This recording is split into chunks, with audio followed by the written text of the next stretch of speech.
नेपाल ने भारत के 3 इलाकों को अपने नए राजनीतिक नक्शे में शामिल किया है और इससे संबंधित संविधान संशोधन विधेयक को संसद में पेश कर दिया है।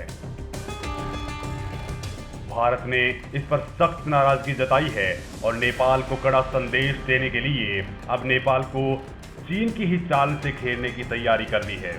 नेपाल सरकार ने देश के नए राजनीतिक नक्शे में भारत के 3 इलाकों लिम्पियाधुरा, कालापानी और लिपुलेख को शामिल किया है।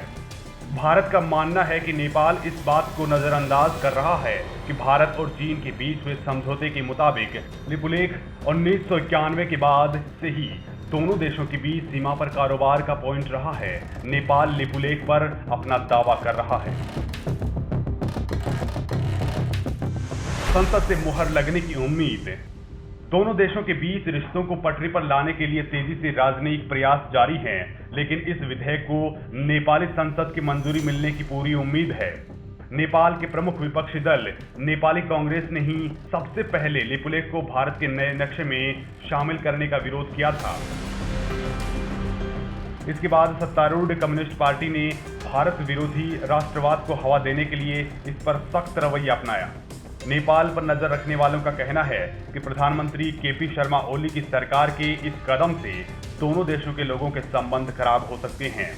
इस पूरे मामले में चीन की भूमिका से भी इनकार नहीं किया जा सकता है। इस मामले में भारत को उस समय तगड़ा झटका लगा जब नेपाली कांग्रेस ने यू टर्न लेते हुए संसद में संविधान संशोधन विधेयक का समर्थन करने का फैसला किया। इस विधेयक को पिछले बुधवार को संसद में पेश किया जाना था, लेकिन नेपाली कांग्रेस ने कहा कि इस मुद्दे पर वो पार्टी के भीतर चर्चा कराना चाहती है। इसके बाद इस विधेयक को कार्यसूची से हटा दिया गया था। नेपाल के मुख्य विपक्षी दल नेपाली कांग्रेस का समर्थन मिलने से इस विधेयक को संसद में 2/3 बहुमत मिलने का रास्ता साफ हो गया है। अगर संसद इस पर मुहर लगाती है तो इससे भारत और नेपाल के रिश्तों में खटास आना तय है। अब क्या करने वाला है भारत? इस मामले में अब भारत नेपाल के सामने ये बात रखने वाला है कि नक्शे में बदलाव के उसके फैसले में भारत और चीन के बीच हुए कुछ समझौतों को नजरअंदाज किया गया है। हैरानी की बात है कि नेपाल ने 1990 के दशक में इन समझौतों पर कभी आपत्ति नहीं उठाई। दिसंबर 1991 में चीन के तत्कालीन प्रधानमंत्री ली पेंग की भारत यात्रा में दोनों देशों ने सीमा पर व्यापार बहाल करने के लिए एक समझौते पर हस्ताक्षर किए थे। इसमें आपसी सहमति से लिपुलेख को बॉर्डर ट्रेडिंग पॉइंट बनाया गया था। इससे अगले साल यानी जुलाई 1992 में भारत और चीन ने सीमा पर कारोबार के लिए protocol for entry and exit procedure पर हस्ताक्षर किए थे। इसमें लिपुलेख को आपसी सहमति से बॉर्डर ट्रेडिंग पॉइंट बनाया गया था। बॉर्डर ट्रेडिंग पॉइंट है लिपुलेख। 11 अप्रैल 2005 में चीन के तत्कालीन प्रधानमंत्री वैन जियाबाओ और भारत के प्रधानमंत्री मनमोहन सिंह ने वास्तविक नियंत्रण रेखा यानी LAC पर आपसी विश्वास बढ़ाने के लिए एक समझौते पर हस्ताक्षर किए थे।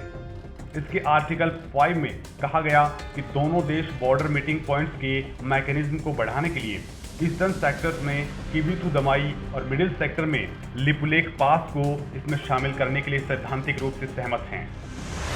चीन की ओर हुआ नेपाल का झुकाव। प्रधानमंत्री नरेंद्र मोदी की बार बार कोशिशों के बावजूद नेपाल के साथ संबंधों को आगे बढ़ाना भारत के लिए मुसीबत बना हुआ है। चीन की तरफ ओली के झुकाव से भारत और नेपाल के रिश्तों में तल्खी आई है। ओली भारत विरोधी भावनाओं के लिए जाने जाते हैं। इस मुद्दे पर भारत का रुख भी सख्त होता जा रहा है।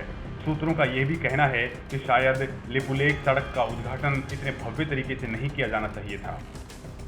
सेना प्रमुख के उस बयान ने भी घी का काम किया जिसमें कहा गया कि नेपाल चीन के इशारों पर काम कर रहा है। इसमें नेपाल की सेना में नाराजगी है, लेकिन नक्शे में बदलाव की नेपाल की कोशिशों से दोनों देशों के रिश्तों में मुश्किलें पैदा होने वाली हैं। नए नक्शे में 395 वर्ग किलोमीटर भारतीय इलाका शामिल। नेपाल ने अपने नए नक्शे में कुल 395 वर्ग किलोमीटर के इलाके को शामिल किया है। लिम्पियाधुरा, लिपुलेख और कालापानी के अलावा गुंजी, नाभी और कूटी गांव को भी शामिल किया गया है। नेपाल के नए नक्शे में कालापानी के कुल 60 वर्ग किलोमीटर के इलाके को अपना बताया गया है। इसमें लिपियाधुरा के 335 किलोमीटर के इलाके को जोड़ दें तो ये कुल 395 वर्ग किलोमीटर हो जाता है। इस तरह से नेपाल ने भारत के 395 वर्ग किलोमीटर इलाके पर अपना दावा ठोका है।